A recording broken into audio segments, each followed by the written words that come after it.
はい、こんにちは。JBS 武蔵野下です。今回はですね、スイングプレーンの作り方ですね。バッティングでは胸を回すこと、肩周りを動かすことっていうのは、スイングの軌道の安定化だったり、ミート率の向上で、ミートがすればもちろん芯に当たりますので、打球が飛ぶ、打球が速くなるっていうところにつながりますが、とても重要なことをお伝えしようと思っておりますので、ご覧になってください。はい、ではスイングプレーンの作り方なんですけれども、まずそもそもスイングプレーンが何かということですね。ここからお伝えしていきたいと思います。スイングプレーンというのはスイングの通り道のことですね。こうスイングをしていくと一つこう通り道ができます。で一つ通っていくと、円盤のようにですね、このようにバンができますね。これをスイングプレーンというふうに言います。でこちらは普通のフラフープですけれども、イメージとしては、こういう感じですね。ここにこうあってグッときて、ここでバット持ってるわけですけど、このままこう振っていってこういう円盤があるようなイメージですね。ちょっとイメージですけど、こういうような感じでいきます。でインパクトの時はバッティングっていうのは必ずここの頭から、へそ、ここの体の中心がありますね。中心と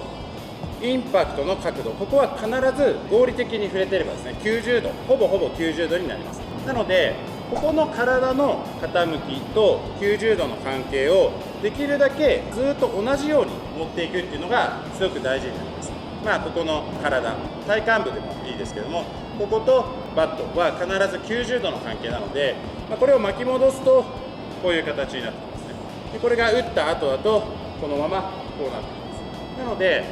スイングの軌道っていうのもその90度の関係性をできるだけ崩さないでスイングできることっていうのが非常に重要になります。でそれをじゃあどうやったらできるのかっていう話になるんですけども、これは直接的に関係していることは胸の動きが非常に重要になります。で胸っていうのはこの背骨があってそこを胸椎って言ったりしますが、胸椎はだいたい左右に40度ぐらい、40度程度ひねることが可能です。腕だけで作ろうと思っても結局うまく作れないんですね。胸の回転力によって、あとは肩がしっかりと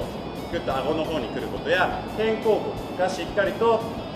トップをグッと作った時には背骨から離れてスイングをして90度のままスイングプレーンを作って、スイングプレーンを通ってしっかり振ってくると肩甲骨が寄ってきてっていうように、胸のひねり戻しと肩肩甲骨の動きがちゃんとスムーズに行われているかどうかっていうのが非常に重要になります。なのでいかにまずそこの動きをしっかり使えるかどうかっていうのが非常に大事ですね。よく手打ちのバッターっていうのはこういうの手打ちになりますけど、胸が動いてないのでそのスイングプレーンが作れないわけですね。スイングプレーンにバットの軌道が乗ってこないというような感じになります。バットが離れてしまう人もそうですし、バットが下がってしまう人、あとは体だけ前に向いてしまう人も結局ここが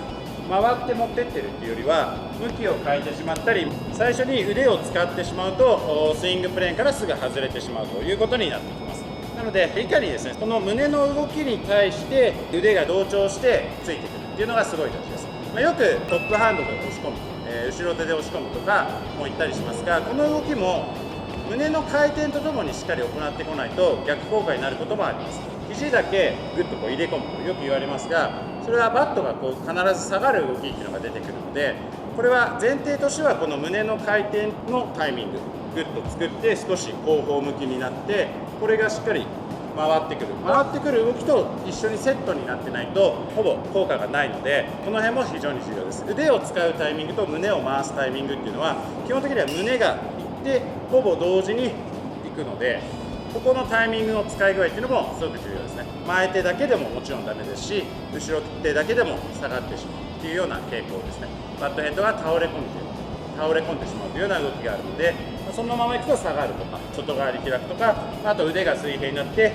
こねる動きですね。ヘッドがすぐに返ってしまって打てなくなるとか、そういうような動きっていうのが出てきます。はい、でここからはスイングプレーンを作る練習についてお伝えしていきます。今回は T 台を使います。もちろんコーチと下から投げてもらうトスバッティング、T バッティングだったり普通のバッティングでもやってもらって大丈夫です。どういう風にやるかというと、まず足を、肩幅少しぐらいですね、適度に開いてお尻を引いて股関節を曲げた状態を作ります。で足は今回はこれだけです。ほとんど使わないでいきます。重要なのはここをしっかりひねってグッと入って、で肩が顎に来て、で肩甲骨が離れて、このひねったものを戻してくる力ですね。でこれによって肩甲骨も背骨側に寄ってきますけど、それでスイングプレーンをしっかり作る。ここの動きによってスイングプレーン、スイング軌道をくってくるっていうことになってくるので、この上半身のみで打っていくっていう感じですね。ここだけで打っていくっていう練習になります。なので足を開いてお尻を引いて落とします。でここの傾きとここは90度になっていくので、だいたいこれぐらいですね。でセッティングをして、であとはこのまま戻していってスイングする。でそのまま回転をし続けて大きくフォローを取っていくっていうことになります。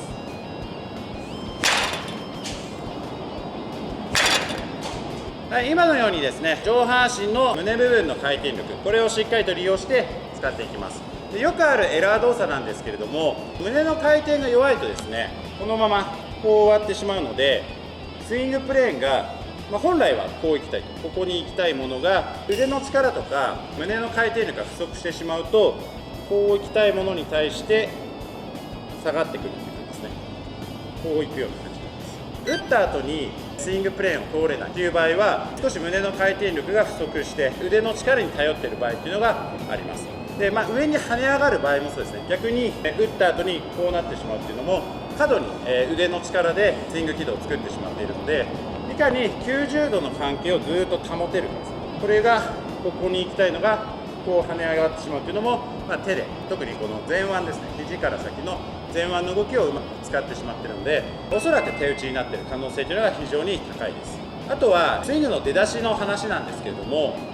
インパクトで90度になるので、そこから巻き戻すと大体ですね、この腕とバットの角度というのはほぼ平行になってきます。多少前後はあると思いますけれども、理想としてはここも平行になっている方が望ましいですね。その方がスイングプレーンに入りやすくなります。よくですね、ヘッドを立てるとか、寝かすとかありますけれども、そうなってしまうと、このスイングプレーンですね、ここからこう来て、このスイングプレーに対して1回バット、ヘッドが立っていると、1回落ちてから入ってきます。なので、その分が要はミート力の低下につながる可能性があります。で、1回上から下に行ったりするので、この下がってる力を前に切り返すっていうのは結構馬力がいることですね。この胸の動きだったりっていうのはかなり必要になってくるので、ここは結構注意が必要かなと思います。どうしてもヘッドを立ててしまうっていう人はスイングプレーに通りづらい場合もあります。逆にこう寝てしまう場合もそうですね。寝てしまう場合もスイングプレーに対してヘッドが下がっているので、1回起き上がってから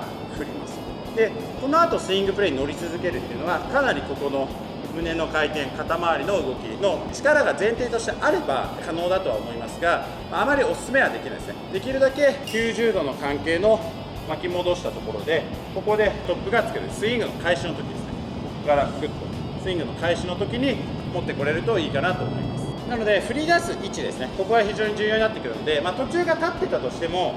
ここでさあ回転がするっていう時にちゃんと入ってれば大丈夫です。この後下がってしまわないか、ヘッドが倒れすぎてしまわないか、倒れたとこから起き上がるような動きが入ってこないか、っていうのが非常に重要になります。この90度の関係というのが一番合理性が高いので、力が伝わる状態になるんですけど、そこを常に通れるかどうかですね。これはもう胸のローテーション、胸郭胸椎の回転力、肩の動き、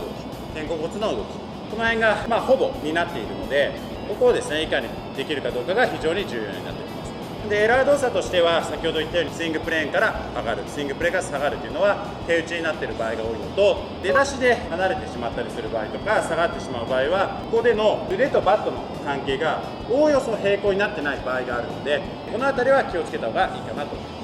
はい、では今回の動画は以上となります。簡単にまとめるとですね、スイングプレーの作り方ですね。これは体の胸の部分、上半身の使い方が非常に重要だということをお伝えしました。インパクトと体のこの傾きは90度になるので、その関係を崩さないで練習していくということでお伝えをしました。JBS 武蔵では LINE、Twitter などを使った SNS での配信も行っておりますので、こちらもご登録の方よろしくお願いします。この動画がいいと思ったらチャンネル登録、グッドボタンのほどよろしくお願いします。ありがとうございました。